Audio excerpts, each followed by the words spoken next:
जैसे बस्तर की बात करें या सरगुजा की बात करें, अब बस्तर और सरगुजा की 26 सीटों में बीजेपी 16 से ज्यादा सीटें जीत रही है। ये तो कांग्रेस के लोग भी मान रहे हैं और ये कहते हैं कि बस्तर और सरगुजा सरकार बनाती है, तो अगर उसमें 26 में से 16 से ज्यादा सीटें बीजेपी जीत रही है तो सरकार बनना लगभग सुनिश्चित है। जनता पार्टी के नेताओं को दिन में सपना देखने की बीमारी लग गई है।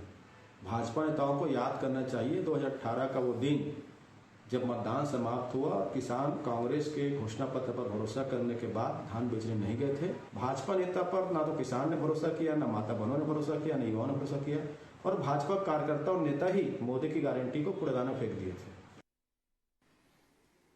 नमस्कार, मैं हूं मोहन तिवारी। आज के मुद्दे में आपका स्वागत है और आज का मुद्दा हमारा आधारित है छत्तीसगढ़ के दो ऐसे बड़े रीजन जहां पर जिसकी बहुमत होती है उसकी सरकार बनती है। ऐसा कई बार देखा गया है और ये इसलिए भी है क्योंकि छत्तीसगढ़ में 29 आदिवासी सीट है, जिसमें से 26 सीट बस्तर और सरगुजा में आती है। तो यहां पर लीड मिलना यानी कि 1/4 से अधिक सीटों पर कब्जा हो जाना, और इसीलिए कोशिश दोनों पार्टियों की इन दोनों क्षेत्रों में लीड पाने की होती है। इस बार बीजेपी का सुपड़ा एक तरीके से इन क्षेत्रों में साफ था, तो 2023 में कोशिश बीजेपी ने भरपूर की है और दावे हमने सुन लिए हैं। तो बस्तर और सरगुजा में जो दावे चल रहे हैं उसमें कौन जीता कौन हारा, इसका एक विश्लेषण करेंगे। इस पूरी चर्चा में हमारे साथ जो मेहमान है पहले उनसे मुलाकात कर लेते हैं, फिर आगे बढ़ेंगे। तो हम बहुत स्वागत करेंगे। हमारे साथ जुड़ रहे हैं कांग्रेस का पक्ष रखने के लिए अशोक राज आहूजा जी, ये प्रदेश सचिव भी हैं, कांग्रेस का पक्ष रखेंगे, राष्ट्रीय सचिव भी हैं, कांग्रेस का पक्ष रखेंगे। बहुत स्वागत करते हैं। हमारे साथ राजनीतिक विश्लेषक के रूप में जुड़ रहे हैं लखन चौधरी जी, बहुत स्वागत है आपका। और हमारे साथ बीजेपी का पक्ष रखने के लिए तेज तर्रार नेता रविंद्र सिंह जुड़ रहे हैं, बहुत स्वागत करते हैं आपका। तो तीनों मेहमानों का स्वागत करते हुए ये चर्चा शुरू करते हैं। और जैसा कि हमने बताया कि बस्तर और सरगुजा में कौन जीत रहा है इस पर सबकी निगाहें हैं, ये काफी अहम भी होगा, इसलिए हम इसकी एक विश्लेषण करते हुए टिप्पणी पहले कांग्रेस और भाजपा की ले लेते हैं। तो कांग्रेस से शुरुआत करते हैं, कांग्रेस के अशोक राज आहूजा जी से समझ लेते हैं। अशोक जी, 29 सीटें आदिवासी, 26 सीटें बस्तर सरगुजा में आती हैं और वहां पर आप लोग का दबदबा है, जहां पर अब बीजेपी सीट गेन करने की बात कर रही है। तो आप वहां पर अगर वो कुछ सीटें गेन करती है तो आप लोग का सीधा नुकसान है। देखिए, बीजेपी तो 2018 में भी उन्होंने कहा था, रमन सिंह जी ने, कि हम 65+ जीतेंगे। आपके शाह साहब ने भी कहा था कि 65+ जीतेंगे, लेकिन रिजल्ट आपके सामने आया। और अभी भी जो पिछले 5 वर्षों में कांग्रेस की भूपेश बघेल सरकार ने जो योजनाएं बस्तर और सरगुजा और पूरे छत्तीसगढ़ में जो लागू की है, उसका स्पष्ट फायदा जो है सरगुजा और बस्तर के निवासियों को भी मिला है। तेंदुपत्ता में जहां भाजपा केवल 3 या 4 उनकी उपज खरीदती थी, हम 67 उपज खरीदते थे। तेंदुपत्ता में हम 4,000 रुपया बोरा उनको दे रहे थे। और निश्चित रूप से कर्जा माफ और बहुत सारी योजनाओं को जो लाभ किसानों को मिला है, आदिवासियों को मिला है। तो मैं नहीं समझता कि सरगुजा या बस्तर में भारतीय जनता पार्टी कोई सेंध लगा पाएगी। जहां एक और सरगुजा में TS सिंहदेव जैसे कद्दावर नेता हमारे पूरा सरगुजा को संभाल के रखे थे, वहीं बस्तर में भूपेश बघेल जी और हमारे प्रदेश कांग्रेस अध्यक्ष दीपक बैज जी, मोहन मरकाम जी पूर्व अध्यक्ष पूरा मोर्चा संभाले थे। तो निश्चित रूप से इन दोनों जगह से जो 26 सीटें हैं वो फिर से 26 की 26 कांग्रेस की झोली में फिर से आ रही है। और भारतीय जनता पार्टी मुंगेरी लाल के हसीन सपने देखने में सदैव माहिर रही है, इस बार भी देख रही है, लेकिन 3 तारीख को उनका यह सपना चूर चूर हो जाएगा। चलिए अब बीजेपी की ओर रुख कर लेते हैं, क्योंकि सरगुजा और बस्तर दोनों में कैलकुलेट कर कांग्रेस तो दावा कर रही है कि उनकी सरकार बन रही है, क्योंकि वहां पर अभी भी 14 में 14 सीट सरगुजा की कांग्रेस के पास है और 12 में 12 सीट भी कांग्रेस के पास है। ऐसे में बीजेपी वहां पर कितनी संभावनाएं देखती है? रविंद्र सिंह हमारे साथ जुड़े हुए हैं। रविंद्र जी, कितनी संभावनाएं आप लोग इन दोनों क्षेत्रों में देखते हैं 26 सीटों में? बिल्कुल भी है, 26 में 22 भारतीय जनता पार्टी जीत रही है और बड़े आसानी से जीत रही है, क्योंकि जिस तरह से कांग्रेस ने वहां काम किया, आपने फर्स्ट फेज में देखा जो 12 सीट क्या कहते हैं बस्तर का जो था, और निश्चित रूप से बुरी तरह हारने लगे। इसीलिए भूपेश बघेल जी ने महतारी वंदन योजना के विरुद्ध में गृह लक्ष्मी योजना को लॉन्च किया, क्योंकि उन्हें अपनी जमीन खसकती नजर आई थी। 14 सीट जो सरगुजा का है, आप देखिएगा कम से कम 9 से 10 सीट भारतीय जनता पार्टी के पक्ष में आएगा, क्योंकि टीएस सिंहदेव ने खुद कहा है कि 2 या 3 सीट आएगी वहां से। और कारण भी है, सरगुजा में जिस तरह से टीएस सिंहदेव को अपमानित किया गया, न तो उन्हें मुख्यमंत्री बनाया गया, डिप्टी सीएम बनाया गया, तो 2-2.5 महीने के लिए बना दिया गया। जब उन्होंने त्याग पत्र दिया प्रधानमंत्री आवास योजना को लेके, तो किसी ने उनकी पूछ परख नहीं की। बृहस्पति सिंह जैसे लोगों ने उस पर हत्या का आरोप लगा दिया।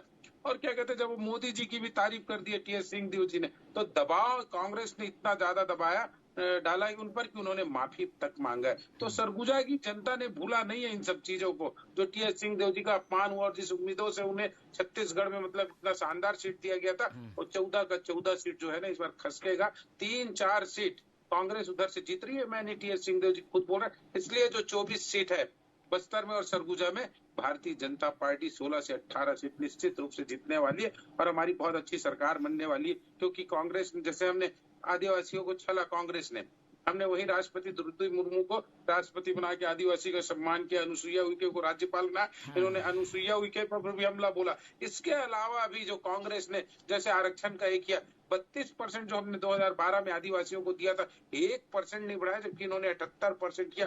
और आदिवासी जो छात्र थे उन्हें प्रतियोगी परीक्षा में जिस तरह से अपमानित होना पड़ा, जिस तरह पैसे लेके उनका चयन को रोका गया, न तो सरगुजा के लोग भूले न बस्तर के लोग भूले। कांग्रेस केवल बरगलाने का काम करते रही है। मैं कह रहा हूँ 3 तारीख को आप देखिएगा पूरी तरह छत्तीसगढ़ में हारेंगे, और बस्तर और सरगुजा ये 4-5 सीट जीत गए तो बहुत बड़ी बात है।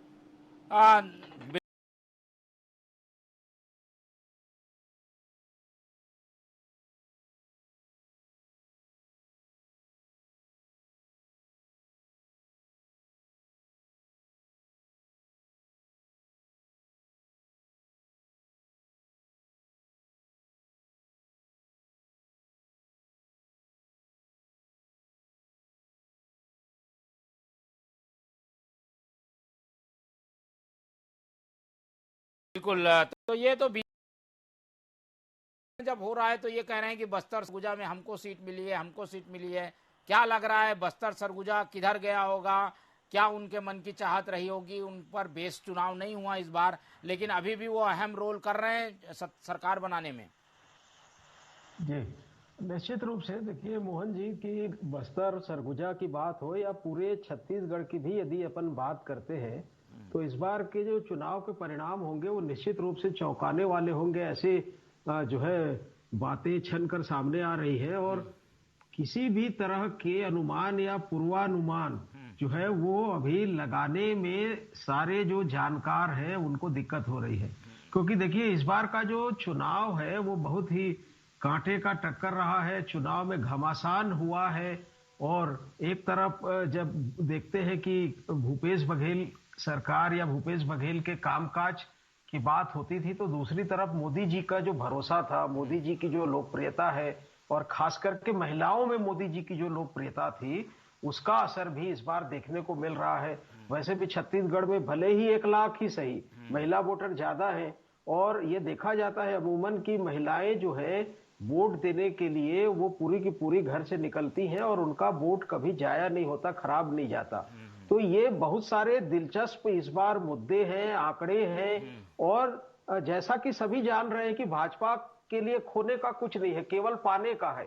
तो भाजपा जो है बहुत उम्मीद लगाकर जो है इस चुनाव में पूरी ताकत के साथ, देखिए भाजपा का जो संगठन है वो दुनिया का सबसे बड़ा संगठन माना जाता है, और सब इसको जानते भी हैं और मानते भी हैं। तो उन्होंने पूरी ताकत झोंकी है, और जो है उसका उनको फायदा भी होगा। तो मुझे लगता है कि इस बार जो 26 सीटें जिसके विशेष रूप से हम लोग चर्चा कर रहे हैं, चाहे वो कांग्रेस सरगुजा की हो चाहे बस्तर की, 8-10 सीटें तो मुझे लगता है कि कम से कम भाजपा के झोली में जाने वाली हैं, और भले ही बहुत ज्यादा उससे ना मिले, लेकिन 8-10 सीटें तो कम से कम भाजपा को मिलेंगी। और कांग्रेस को तो इसमें देखिए कि नुकसान ही होना है। भाई आप 26 से ऊपर कहां जाएंगे, तो मैक्सिमम से ऊपर जा नहीं सकते, तो इसलिए नुकसान कांग्रेस को ही होना है और फायदा भाजपा को ही होना है। फायदा तो होना है, लेकिन वजह क्या रहेगी बीजेपी के पास, ये भी जानेंगे। और कांग्रेस क्यों दावा कर रही है, ये भी जानेंगे। अशोक राज आहूजा जी, पूरे प्रदेश में आपने भ्रमण किया, प्रचार किया, कमान आपके हाथ में कई जगहों की थी, आपके पास क्या इनपुट आ रहा है? आप लोग ने तवज्जो तो ज्यादा आदिवासियों के लिए दी नहीं, महिलाओं पे, किसान पे ज्यादा फोकस रखा। ऐसे में आदिवासी क्यों आप पर फिर विश्वास करेंगे 14 और 12 में? आदिवासियों को तो हमने 5 वर्ष में हमने बहुत कुछ दिया है। और अभी लखन भाई कह रहे थे तो मैं उनकी बातों पर सहमत नहीं हूँ। रविंद्र भाई कह रहे थे सरगुजा में टीएस सिंहदेव, आप टीएस सिंहदेव के नाम पे वोट मांगने गए थे या नरेंद्र मोदी के नाम पे वोट मांगने गए थे? घर है, घर में तो 5 भाई आपस में उनके विचार नहीं मिलते, तो ये पार्टी है। लेकिन जहां तक बात है, आप टीएस सिंहदेव के उस बयान को आपने सुना होगा कि मैं कांग्रेस से धोखा नहीं कर सकता, तो ये बात उनकी है। और जब टीएस सिंहदेव को उप मुख्यमंत्री बनाया, उन्होंने पूरी ताकत सरगुजा क्षेत्र में लगाई है। और मैं नहीं समझता कि आपकी केंद्रीय मंत्री भी वहां चुनाव हार रही है। आप रिजल्ट आएगा तो आप देख लेना। और भारतीय जनता पार्टी को, अभी लखन जी ने कहा कि आरएसएस के कार्यकर्ता, अरे भाई, जब रमन सिंह के हाथ में कमान आई और रमन सिंह ने जो घिसे पीटे मोहरों को जो टिकट दिलाई, वही आरएसएस का कार्यकर्ता भारतीय जनता पार्टी की सोच से अलग हुआ और भारतीय जनता पार्टी वहीं पर कमजोर हो गई। और हमने वहीं मान लिया था कि ये लड़ाई फिर से 2018 की आ गई है, रमन सिंह वर्सेस भूपेश बघेल। हालांकि भाजपा ने उसे नरेंद्र मोदी वर्सेस भूपेश बघेल करने की कोशिश की थी, लेकिन उसके बाद भी भारत का प्रधानमंत्री एक तरफ अपना चेहरा छत्तीसगढ़ में सामने रख के वोट मांग रहा है और एक तरफ हमारा लोकप्रिय मुख्यमंत्री भूपेश बघेल अपना चेहरा सामने रख के वोट मांग रहा है। तो तुलना कीजिए, ये लोकसभा का चुनाव नहीं है। लोकसभा का चुनाव होता तो बात कुछ और होती, लेकिन ये विधानसभा का चुनाव है। और इस आधार पर पहले भी 29 में से 29 आदिवासी सीटें हमारे पास थी।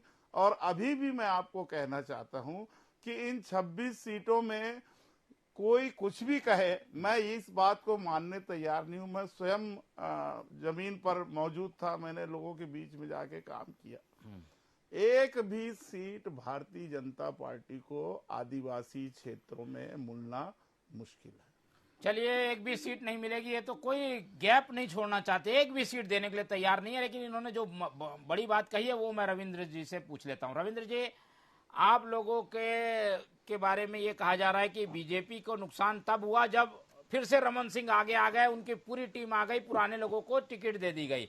ऐसे में जो लोग उत्साहित थे, नए कार्यकर्ता थे, वो टिकट नहीं पाना चाहते थे, काम करना चाहते थे, वो पीछे हो गए। फिर से वही स्थिति बन गई जो 2018 में थी। कैसे जीतेंगे चुनाव फिर आप? चलिए, मुझे आज बहुत खुशी है कि कांग्रेस ने भी स्वीकार किया डॉक्टर रमन सिंह के महत्व को। नहीं तो भूपेश बघेल जी तो पिछले 5 साल से ये चीखते रहे कि कौन है डॉक्टर रमन सिंह, कौन है डॉक्टर रमन सिंह। आज अशोक जी ने कहा महत्व तो आपको नुकसान पहुंचा रहा है। नहीं, बिल्कुल नहीं। मैं तो वही उसी बात पे आ रहा था। आज सच्चाई इन्होंने स्वीकार कर लिया कि डॉक्टर रमन सिंह की ताकत क्या थी, डॉक्टर रमन सिंह की लोकप्रियता क्या थी, उनकी पहुंच कहाँ थी। आज इन्होंने स्वीकार किया, भले चुनाव समाप्त होने के बाद। अब सबसे बड़ी बात है, डॉक्टर रमन सिंह के चेहरे पे भारतीय जनता पार्टी को कभी नुकसान नहीं हो सकता, क्योंकि वो 1 रुपये किलो में जो चावल बांट के अकाल और भुखमरी और पलायन से जो रोके थे ना, उसको सारी दुनिया ने देखा है, केवल छत्तीसगढ़ के नहीं।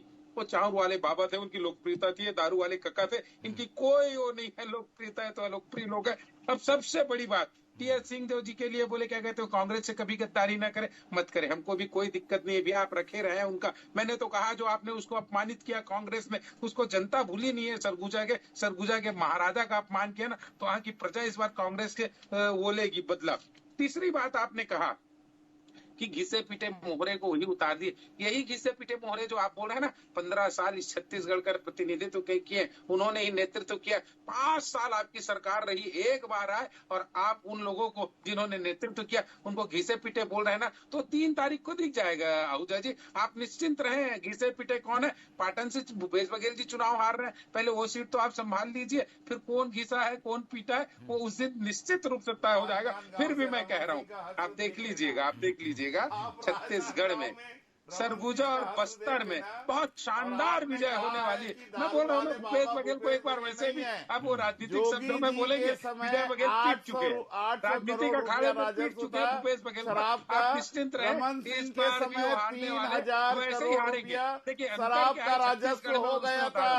अब आप बताइए कि दारू वाले बाबा कौन है? चावल के बाढ़ में दारू का राजस्व बढ़ाने वाले 3,000 करोड़ करने वाले रमन सिंह जी थे, भूपेश बघेल जी नहीं थे। योगी के समय केवल 800 करोड़ शराब था। और रही बात रमन सिंह जी की थी, 18 में जो हश्र रमन सिंह जी का हुआ था, 23 में रमन सिंह के चेहरे पे वोट मांगने वाले भारतीय जनता पार्टी का वही हश्र होने वाला है। भाई साहब रविंद्र भाई, आप देख लीजिएगा, कहीं से भी भारतीय जनता पार्टी छत्तीसगढ़ में सरकार बनाने की स्थिति में नहीं है। बार बार मोदी जी को दसियों बार पूरी केंद्र सरकार की ताकत यहाँ झोंक दी गई थी, पूरे कई राज्यों के मुख्यमंत्रियों की ताकत यहाँ झोंक दी गई थी। कोई फर्क नहीं पड़ने वाला। एक भूपेश का चेहरा ही हमारे लिए काफी था और उसकी तुलना में आएंगे एक एक करके। रविंद्र जी, कोई ठोस कारण बताइए। ये तो ठीक है, इन्होंने जो बताया आप उसकी कार्ड बता रहे हैं कि रमन सिंह भी जो है चेहरा थे। ठोस कारण बताइए जिसकी वजह से सीटें आपकी बस्तर और सरगुजा दोनों में बढ़ेंगी। कोई नेता तो था नहीं, बस्तर में लीडर नहीं था, सरगुजा में लीडर नहीं था आप लोगों का। मैं बता रहा हूँ देखिए, एकदम ठोस कारण बता रहा हूँ। पहली बात तो बस्तर का परिवर्तन की जो लहर चल रही थी बस्तर में, वो इसलिए चल रही थी कि पिछली बार इन्होंने बड़े बड़े शब्द बाग दिखाए, बड़े बड़े वादा किए, कुछ नहीं हुआ। तो बस्तर के लोग वैसे भी बहुत सीधे साधे लोग हैं, उन्होंने इनके कार्यकलाप को देखा, इनके कार्यक्रमों को देखा, इनकी सरकार को देखा, तो ऊब चुके थे। कौन सा इन्होंने बस्तर के लिए बड़ा कार्यक्रम कर दिया बताइए? हमने तो वहां पर सड़कों का जाल बिछा दिया। मोदी जी जब आए थे तो 7,500 करोड़ का हमने वहां पर सड़कों का जाल बिछाया है। और सबसे बड़ी बात है, आपके राज्य में रोज नक्सली घटनाएं होती थी, कई जवान शहीद हुए हैं। हमने नक्सल समस्या लगभग सॉल्व कर ली है। 10-15% नक्सली अब खाली अबुझमाड़ में बचे हैं। आपके शासन में तो नक्सली जो है रोज एक घटना करते थे और रोज जवानों को श्रद्धांजलि देना पड़ता था।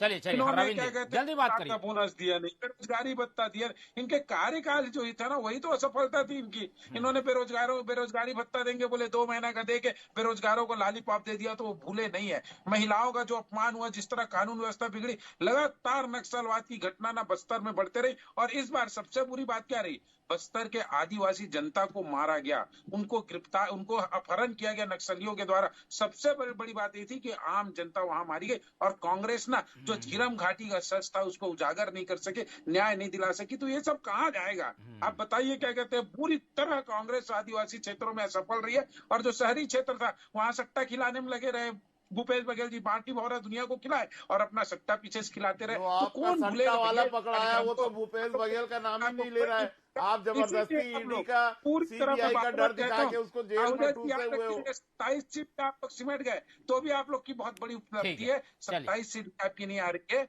बस्तर सरगुजा में भारतीय जनता पार्टी अपना परचम लहराएगी, क्योंकि आपने आदिवासियों को ठगा है। वहां विकास के कार्य नहीं किए, बल्कि हमेशा निगेटिव राजनीति आपने किया। आपको सरजू टेगाम ने वही मानपुर में कहा, आदिवासी क्षेत्रों में भारतीय जनता पार्टी के कार्यकर्ता है तो उनको मार डालना, काट डालना, मैं उसकी जिम्मेदारी लेता हूं। इस तरह आपने राजनीति की। बस्तर में हमारे 7 भारतीय जनता पार्टी के कार्यकर्ता को आप लोगों ने मरवा दिया। आप लोगों ने उसकी निंदा नहीं की, आलोचना नहीं की, बल्कि उल्टा प्रश्न पूछा, क्या वो भारतीय जनता पार्टी के कार्यकर्ता थे? लोकतंत्र में ना वैसे भी हिंसा को कोई स्थान नहीं है, लेकिन कांग्रेस ने जिस तरह से लोगों में डर बनाया, दबाव बनाया, भय बनाया, उससे लोग चिढ़े थे, नाराज थे। इसलिए आप लोग हारेंगे।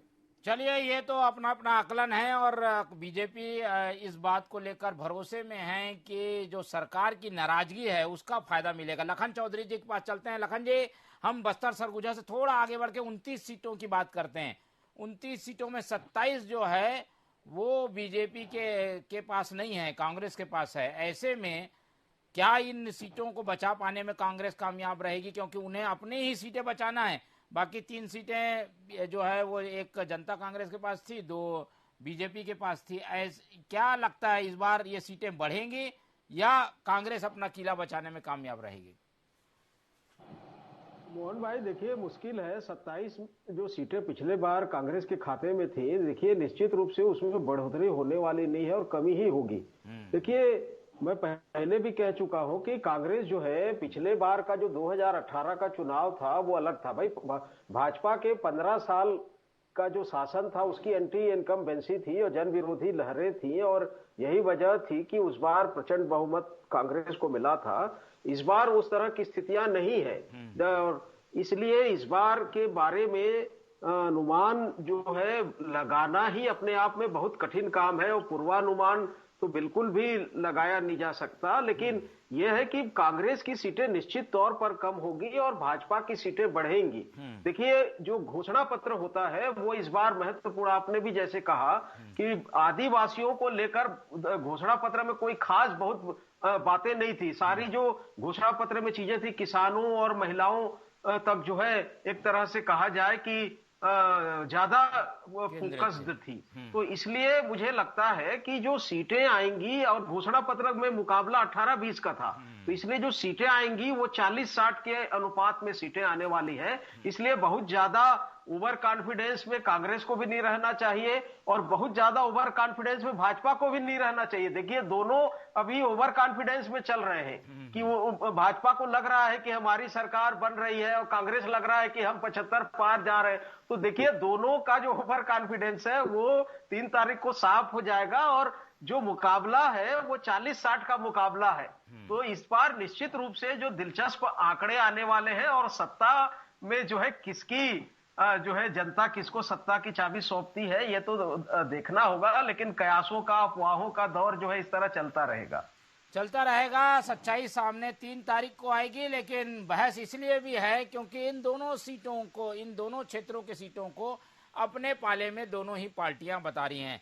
एक बार ओवरऑल और टिप्पणी ले लेते हैं। अशोक राज आहूजा जी, 29 सीटें आदिवासियों को कहीं निगलेक्ट करना भारी ना पड़ जाए, कोई खास तवज्जो देती हुई कांग्रेस नहीं दिखाई दी, इसकी क्या वजह मानते हैं? देखिए, मैंने पहले भी कहा, पूरे 5 वर्ष हमने आदिवासियों के हितों का संरक्षण किया है, उनकी 67 वनोपज खरीदी है, उन्हें तेंदुपत्ता में 4000 प्रति मानक बोरा दिया है, और साथ ही साथ नक्सल समस्या, जो रमन सिंह के समय में जो भीषण नक्सल समस्या थी, और रमन सिंह जी के समय में भोले भाले आदिवासियों को नक्सली बता करके जो बंद किया गया था, नगरनार स्टील प्लांट को बेचने की तैयारी थी, और हमने तो वहां आदिवासियों की जमीन भी हमने मुक्त करके आदिवासियों को दी है।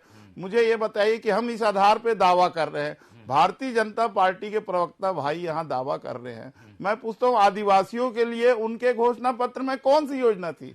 वो तो 12,000 का फॉर्म लगवाने में लगे थे और 3100 रुपए धान का बोनस। उन्होंने कौन सी ऐसी आदिवासियों की के लिए जो घोषणाएं की, जो आदिवासी सीटों से वो अपना सीट निकालने की बात करते हैं? ऐसा कुछ भी नहीं है। कांग्रेस ने जो किया है, आदिवासी उसको अच्छी तरह भली भांति मानते हैं, और इसीलिए हम इस बात पे दावा करते हैं कि हमारे काम जो है उस आधार पे आदिवासी सीटें हमको मिलेंगी। ठीक है, आदिवासी लीडर कांग्रेस के पास थे। आदिवासियों के लिए 2 बड़ी घोषणाएं, एक तो कोरिया को अलग संभाग बनाने की कर दी थी कांग्रेस ने, साथ ही तेंदुपत्ते का अतिरिक्त बोनस देने की बात की थी। बीजेपी के पास ऐसा कुछ नहीं था, केवल धर्मांतरण के भरोसे क्या सीटें बढ़ पाएंगी बस्तर में भी, सरगुजा में भी? रविंद्र जी, नहीं, देखिए मैं बता रहा हूँ, 2 बकरी को तो हम प्रत्येक आदिवासी को देंगे, अपने घोषणा पत्र में डाले हैं।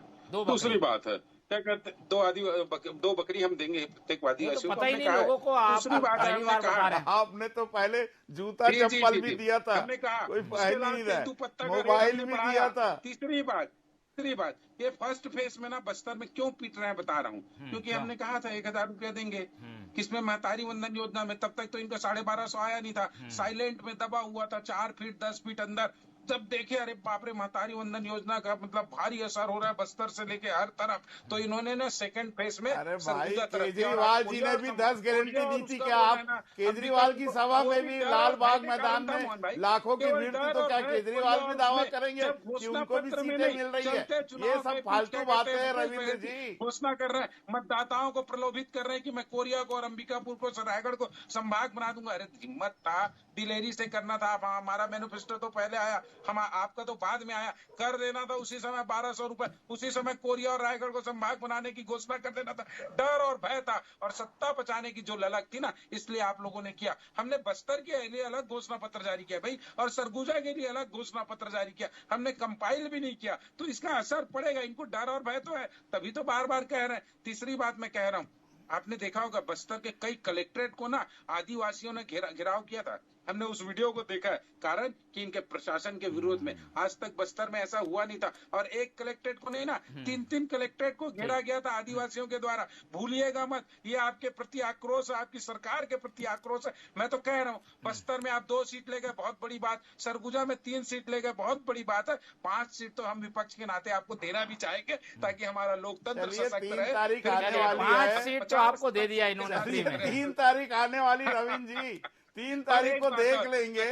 आपका पूरा केंद्रीय मंत्रिमंडल घूम रहा था यहाँ, 3 दिन मुख्यमंत्री घूम रहे थे। 60 हमारा है, 40 कांग्रेस। 60-40 की लड़ाई है, पर 60 किसके पास है, 40 किसके पास है, ये महत्वपूर्ण है। और अगर बीजेपी 40 भी पाती है तो भी उसके लिए फायदे का सौदा होगा। जी चलिए, और ये सारी चीजें, ये विश्लेषण जो है। 10 सेकंड एक बात। जी तो कांग्रेस और भाजपा देखिए दोनों आदिवासी सीटों को कब्जा करने के लिए सोच रही है, लेकिन कौन से ऐसे आदिवासी नेता को दोनों पार्टियों ने चुनाव रणनीति के मुख्य धारा में लाया? किसी ने नहीं लाया। दीपक बैज, तो देखिए जनता भी मांग रही है। आपके कवासी लखमा हमारे तो लगातार कोई जिम्मेदारी मिली या कहीं फ्रंट पे नहीं आए। इन्होंने देखिए बहुत सारी चीजें हैं कुमार साय जी को लेके गए, जो है 3 तारीख तक इस तरह की चीजों से जो है अपना चेयरमैन बना दिया। तो आदिवासी तो समझता है ना कि आदिवासी वोट को लेने के लिए नंद कुमार साय को परखला के ले गए। ठीक है, साय जी भी काम किए हैं जसपुर क्षेत्र में, मंत्री का दर्जा मिला उनको। चलिए ये हमने दिया। चलिए इस पर एक बार और विश्लेषण करेंगे जब परिणाम आएंगे। लेकिन अभी तो दावे हैं, और दावों का क्या कहा जाए, लेकिन दावों के जरिए अपने आप को मजबूत बताने की कोशिश दोनों ही पार्टियां कर रही हैं। समय कम है, चर्चा यहीं खत्म करते हैं। हमारे साथ इस पूरी चर्चा में राजनीतिक विश्लेषक के रूप में लखन चौधरी जी जुड़े, उनका बहुत बहुत धन्यवाद। हमारे साथ अशोक राज आहूजा जी ने समय दिया, उनका धन्यवाद। रविंद्र जी ने अपने समय दिया, बहुत बहुत धन्यवाद। तो तीनों मेहमानों का धन्यवाद करते हुए ये चर्चा यहीं खत्म करते हैं, और आप लोग से उम्मीद रखते हैं कि आप लोग देखते रहिए TV 24। रखिए अपना बहुत ख्याल। नमस्कार।